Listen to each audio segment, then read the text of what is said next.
você olha para um filho, você vê o amor de Deus acontecendo. Hoje eu já não sei mais viver a minha vida sem ele. Não tem como colocar isso em palavras, é só sentir mesmo.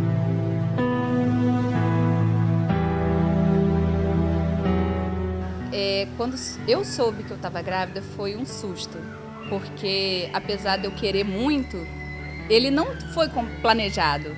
Ele foi esperado, mas não foi planejado. Então, eu fiquei durante muito tempo assim, perdida. Meu marido tentando me colocar para cima mesmo, olha, que bom, veio a hora que Deus mandou. Minha mãe também ficou assim, super feliz, primeiro neto, primeiro sobrinho da minha irmã. Então, assim, no primeiro momento foi um susto. A maternidade surgiu para mim, isso eu falo para todas as minhas amigas e para todas as mães que estão grávidas também, dentro do centro cirúrgico. Eu entrei uma pessoa e lá eu saí outra pessoa. Então, eu entrei como eu era antes, como uma mulher casada que tem a sua profissão, mas que não tem um filho. E na hora que eu saí, porta fora, a minha única preocupação era como está o meu filho? Ele está bem? Ele já chegou no quarto? Eu quero ver o meu filho.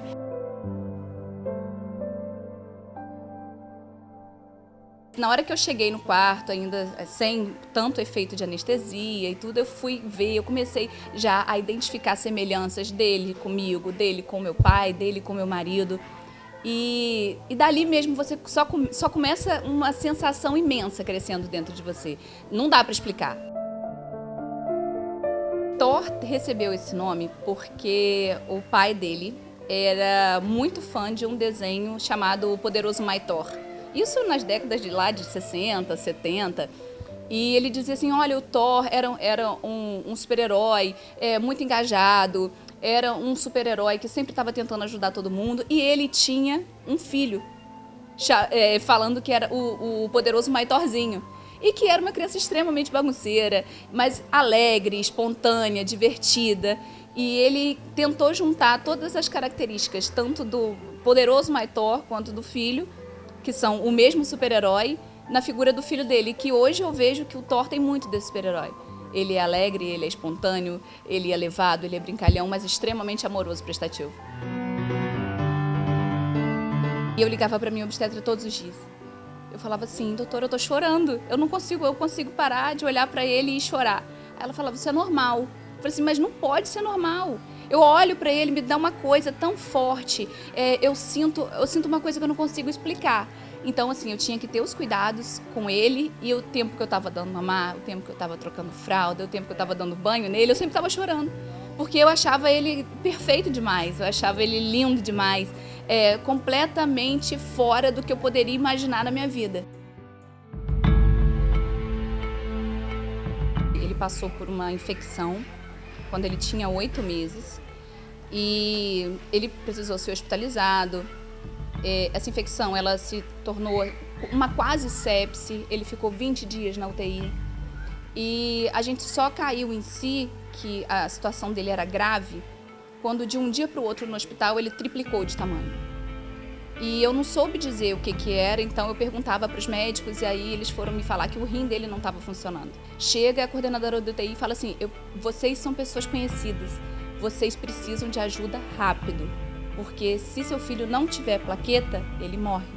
Então a gente foi para o Facebook, criou uma campanha, foram mais de 3.000 doações, teve gente do Rio de Janeiro, Macaé, região serrana, que todo mundo veio para doar. 20 dias eu basicamente me internei junto com ele.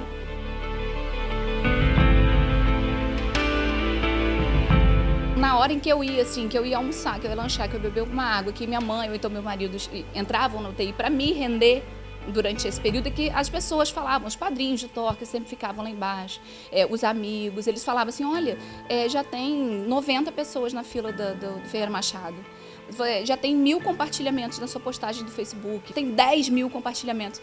Então, assim, aquilo foi me dando um susto muito grande, a ponto de a responsável pelo Hemocentro do Ferreira Machado me procurar querendo saber quem que é o Thor. Porque da onde que estava vindo aquela mobilização tão grande. Mas o melhor de tudo não foi nem isso. O Thor ele recebeu uma bolsa de plaqueta só e que foi o suficiente para ele. Mas existia um menininho que estava internado do lado de Thor que ele realmente estava entre a vida e a morte e não existia uma bolsa de plaqueta para ele. Então, quando chegou do meu filho, chegou desse menino também, e tanto eu quanto meu marido, a gente estava no momento da transfusão, a gente pôde ver a vida voltando para essas duas crianças. Então, a doação de sangue, a doação de plaqueta é extremamente importante, é realmente vida, e eu pude ver duas crianças renascerem.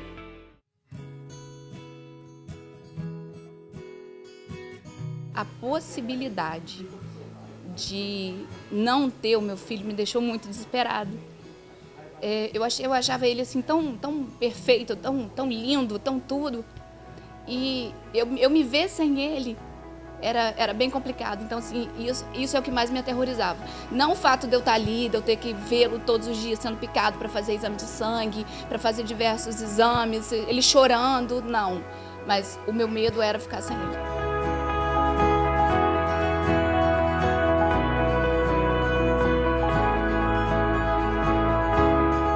Existiam pessoas do lado de fora, diversos grupos de oração, de diversas denominações religiosas.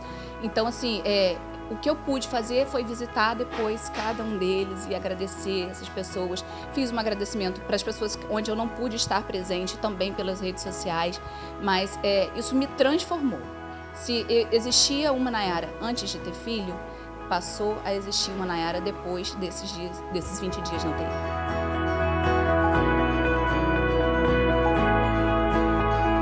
Eu, antes do TOR, eu acho que eu era muito mais impulsiva do que eu já sou.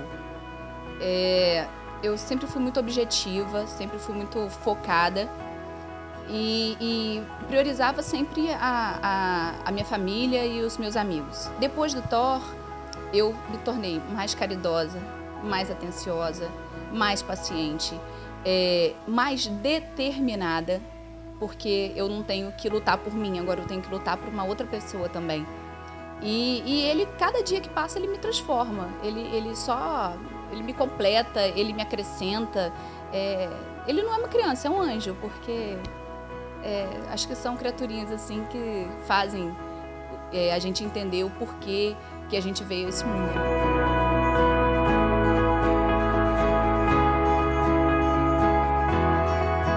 Ele teve à beira da morte, né? Então, eu acho que ele tem que ter isso para a vida dele como um renascimento. Ele esteve mal, ele esteve próximo da morte, ele teve que precisar de cuidados médicos intensos. Então, ele tem que dar muito valor à vida dele, porque muita gente lutou pela vida dele.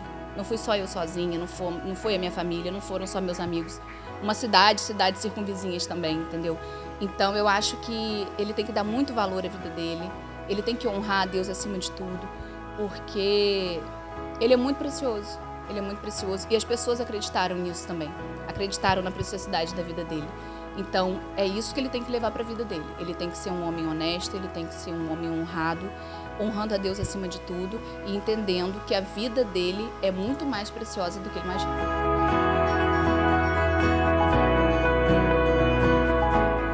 Você pode não ter dinheiro, mas se você for feliz, você vai viver muito bem com o que você tem.